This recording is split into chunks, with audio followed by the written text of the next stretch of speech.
امریکی اسرائیلی وحشیانہ بربریت کے جواب میں ایران کی جانب سے تابڑتوڑ کارروائیاں جاری ہیں۔ ایرانی حملوں سے صہیونی ریاست کا دارالحکومت تل ابیب گونج اٹھا۔ دبئی، کویت اور بحرین میں ایرانی کارروائیوں سے افراتفری مچی رہی۔ سعودی عرب پر بھی کروز میزائل داغے گئے۔ ایران نے عراق کے نیم خود مختار کردستان میں امریکی حمایت یافتہ کرد گروپوں کے اہم اڈوں اور ہیڈ کوارٹرز پر بھی میزائل داغ دیے۔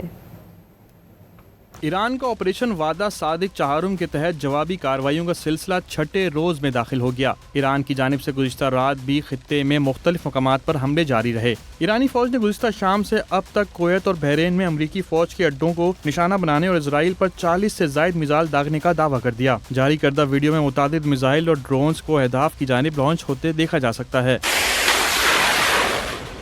ایران نے بحرین میں امیزون ڈیٹا سینٹر پر ڈرون حملہ کیا ہے۔ کمپنی کے کلاؤڈ کمپیوٹنگ ڈویژن نے اعتراف کیا کہ حملے میں انفراسٹرکچر کو نقصان پہنچا ہے۔ العربیہ ٹی وی کے مطابق بحرین میں امریکی فوجی تنصیبات کو مسلسل نشانہ بنایا جا رہا ہے۔ ایران نے ایک بار پھر سعودی عرب میں امریکی اڈے پر کروز میزائل داغ دیے ہیں۔ سعودی وزارت دفاع کے مطابق ریاض کے قریب واقع الخرج شہر کے باہر 3 کروز میزائلوں کو فضا میں ہی تباہ کر دیا گیا۔ ایران نے شمالی عراق کے نیم خود مختار کردستان میں امریکی حمایت یافتہ کرد گروپوں کے اہم اڈوں اور ہیڈ کوارٹرز پر میزائل اور ڈرون حملے کیے ہیں۔ پاسداران انقلاب کے مطابق میزائل یونٹس کے داغے گئے 3 پروجیکٹائل نے مقررہ اہداف کو کامیابی سے نشانہ بنایا۔ کارروائی کے دوران ایران مخالف کرد جنگجو گروپوں کے ٹھکانوں کو تباہ کر دیا گیا۔ کردستان فریڈم پارٹی کے ترجمان نے تصدیق کی ہے کہ ایران کے حملے میں اس کا ایک رکن بھی مارا گیا۔